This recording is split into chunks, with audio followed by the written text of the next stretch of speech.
नमस्कार, मैं राहुल यादव और स्वागत है आपका बुद्धा इंस्पायर्ड पर। चुनाव के दौरान आपने ऐसे नेताओं को देखा होगा जो जनता को पैसे बांटने की बात करते हैं, यानी कि वोट खरीदने की बात करते हैं, लेकिन कभी आपने इतिहास में ऐसे नेता का जिक्र नहीं सुना होगा जो चुनाव लड़ने के लिए जनता से ही पैसे मांगने लगे। आखिरकार चंद्रशेखर आजाद के ऊपर यह नौबत क्यों पेश हुई कि उन्हें अपने कार्यकर्ताओं से ही सहायता मांगनी पड़ी, पैसे मांगने पड़े, नोट मांगने पड़े। और वहीं दूसरी तरफ बहन जी ने लखनऊ में एक बहुत महत्वपूर्ण बैठक की। उसमें उन्होंने उन सभी षड्यंत्रों को खारिज कर दिया जो आरोप उनके ऊपर लगाए जा रहे थे। आपको याद होगा 9 अक्टूबर को बहन जी की लखनऊ में रैली हुई थी, लगभग 10 लाख लोग वहां पर पहुंचे थे और वहां पर आरोप ये लगाए जा रहे थे कि बहन जी ने जो योगी सरकार है उसकी तारीफ कर दी। और इसके बाद एक नैरेटिव चलाया गया कि भाई जो उनकी बसें हैं, जो रैलियों में बसें आई थी वो भी सरकारी थी। इसके बारे में भी बहन जी ने महत्वपूर्ण खुलासा किया है। लेकिन इससे पहले चंद्रशेखर आजाद ने मेरठ में एक कार्यकर्ता सम्मेलन किया। यहां पर उन्होंने मान्यवर काशीराम साहब के एक नारे को दोहराया कि एक वोट एक नोट, लेकिन इसको कुछ इस तरीके से प्रस्तुत किया कि जो सहारा देगा वो इशारा भी देगा। और इसके बाद उन्होंने अपने अकाउंट का जिक्र करते हुए कहा कि हमारे अकाउंट में कोई पैसा ही नहीं है। आखिरकार हम चुनाव लड़ें तो कैसे लड़ें, इसीलिए हमें पैसे की सख्त जरूरत है चुनाव लड़ने के लिए, मूवमेंट को आगे बढ़ाने के लिए। और इसके बाद उन्होंने कहा कि हम एक QR कोड भी जारी कर रहे हैं। जो भी कार्यकर्ता अपनी इच्छा अनुसार कुछ भी भेंट करना चाहे तो वो उस QR कोड पर भेज सकते हैं। 100 रुपए, 50 रुपए, 20 रुपए, 1000 रुपए, 10,000 रुपए, जिसकी जितनी क्षमता हो उस क्षमता के हिसाब से आजाद समाज पार्टी को वो अपना समर्थन दे सकते हैं। दरअसल बिहार में चंद्रशेखर साहब, ओवैसी साहब और मौर्य साहब एक साथ आ चुके हैं, गठबंधन कर चुके हैं और गठबंधन करके वो वहां पर चुनाव लड़ने जा रहे हैं। और वहीं पर मायावती जी ने वहां पर इंडिपेंडेंट चुनाव लड़ने का फैसला किया है। उन्होंने कल भी अपनी सूची जारी करते हुए कुछ प्रत्याशियों का नाम मीडिया के सामने जाहिर किया और इसके बाद फैसला हो चुका है कि मायावती जी ने सभी सीटों पर अपने उम्मीदवार उतारने शुरू कर दिए हैं। लगभग 88 सीटों पर उम्मीदवारों की घोषणा हो चुकी है और आगे भी जो सीटें बाकी हैं उन पर घोषणा हो जाएगी। तो चुनाव के माहौल में कहीं ना कहीं जो बहुजन समुदाय का वोट है उसे हासिल करने के लिए, उनका समर्थन लेने के लिए चंद्रशेखर आजाद ने मेरठ में एक कार्यकर्ता सम्मेलन किया। चंद्रशेखर आजाद के साथ वही लोग जुड़े हुए हैं जो पहले बसपा के साथ जुड़े हुए थे, आप सब लोग जानते हैं।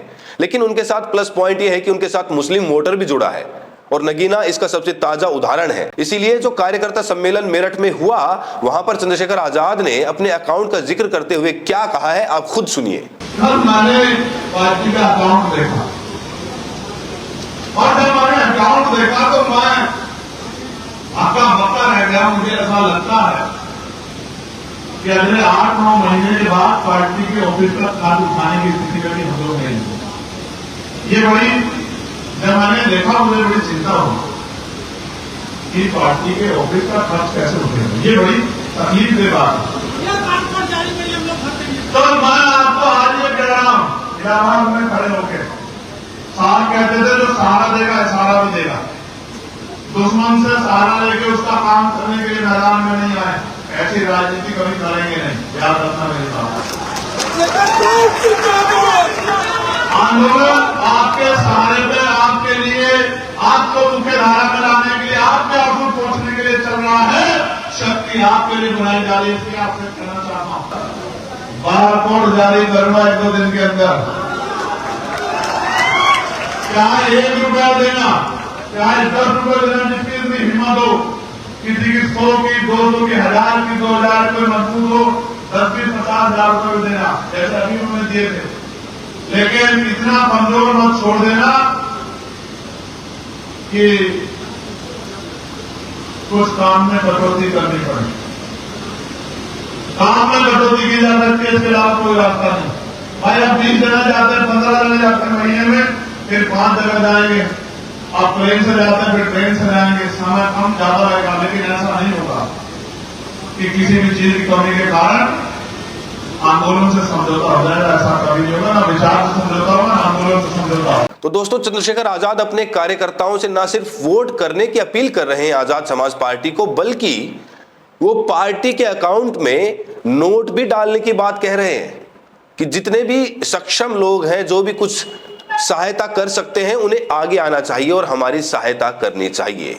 इसके बाद चंद्रशेखर आजाद इस सम्मेलन की कुछ तस्वीरें और इसके साथ में एक पोस्ट करते हैं। वो पोस्ट जरा आप अपनी स्क्रीन पर देखिए। वो कहते हैं कि इस सम्मेलन में हजारों नए साथियों ने आजाद समाज पार्टी की सदस्यता ग्रहण कर बहुजन महापुरुषों के आंदोलन को नई मजबूती दी है। ये जन सैलाब इस बात का संकेत है कि बहुजन समाज अब बदलाव के लिए पूरी तरह तैयार है। यहां पर आप एक शब्द पर गौर करिए दोस्तों, ये जन सैलाब, यानी कि वो यहां पर कह रहे हैं कि लोग हमें ना सिर्फ वोट कर रहे हैं बल्कि वो हमें नोट भी दे रहे हैं, हमारे अकाउंट में पैसे भी डाल रहे हैं दोस्तों। वहीं दूसरी तरफ दोस्तों, बहन कुमारी मायावती बिहार में इंडिपेंडेंट चुनाव लड़ने जा रही हैं। उन्होंने लखनऊ में एक बड़ी बैठक की, महत्वपूर्ण बैठक की, बड़े बड़े नेता थे और वहां से एक प्रेस नोट भी जारी किया। इसमें उन्होंने पार्टी के लोगों से तन मन धन से पार्टी के साथ जुड़ने का आह्वान किया है दोस्तों। इसके साथ ही उन्होंने 9 अक्टूबर की रैली का जिक्र करते हुए कहा कि इस महाआयोजन में पार्टी के लोग जब प्राइवेट बसों व ट्रेनों आदि पर अपना खर्चा करके तथा अपने खुद के छोटे मोटे साधनों से वह पैदल भी चलकर आए हैं, तो फिर सरकारी बसें बीच में कहां से आ गई हैं, जिनका कुछ विरोधी लोग खिसियानी बिल्ली खंबा नोचे की तरह अनाप शनाप व बेतुकी बातें कर रहे हैं, तो उनमें रत्ती भर भी कोई सच्चाई व दम नहीं है। ऐसे गलत आरोपों से पार्टी के सभी लोग आगे भी हमेशा सावधान रहें। तो दोस्तों, बहन कुमारी मायावती अपनी पार्टी के नेताओं को सावधान रहने की नसीहत दे रही है, क्योंकि सोशल मीडिया के जमाने में बयानों को तोड़ मरोड़ कर पेश किया जा रहा है। दोस्तों, आप सभी को पता है कि 9 अक्टूबर को रैली हुई थी बहन जी की लखनऊ में, लेकिन 7 अक्टूबर को आईपीएस पूरन कुमार हरियाणा में खुद की सुसाइड कर लेते हैं, खुद की जान ले लेते हैं। लेकिन बहन कुमारी मायावती ने उनके बारे में कोई जिक्र नहीं किया अपनी रैली में। इसके बाद सीजेआई गवई के ऊपर जो जूता उछाला गया था उसके बारे में भी कोई जिक्र नहीं किया। और इसके अलावा हरिओम, जिसकी रायबरेली में पीट पीट कर हत्या कर दी गई थी, इन तीनों घटनाओं में से किसी भी घटना का जिक्र बहन जी ने वहां पर नहीं किया। और वहीं दूसरी तरफ 1 घंटे के भाषण में से 1 मिनट की क्लिप निकालकर लोगों ने कहा कि बहन कुमारी मायावती योगी सरकार की तारीफ कर रही है, वो योगी सरकार जो कि बहुजनों की सबसे बड़ी विरोधी है। और यहां से तमाम तरह के सवाल उठने लगे। चंद्रशेखर आजाद ने प्रेस कॉन्फ्रेंस में कहा कि बहन कुमारी मायावती आखिर किस बात का दबाव महसूस कर रही हैं, वो डर क्यों रही हैं, उनके साथ जो भी समस्या है उन्हें खुलकर बतानी चाहिए। और तरह तरह की ट्रोलिंग बहन कुमारी मायावती की शुरू हो गई थी। तो यहां पर उन्होंने उन लोगों को मुंह तोड़ जवाब दिया है कि जब लोग पैदल चलकर आ रहे हैं, अपने साधनों से आ रहे हैं, वहां पर सरकारी बसें बीच में कहां से आ जाती हैं। अब दोस्तों, सच्चाई तो यह है कि 7 अक्टूबर को आईपीएस पूरन कुमार ने जब खुद को गोली मारी थी तो 9 तारीख तक वो जो मामला था इतना हाईलाइट नहीं हुआ था।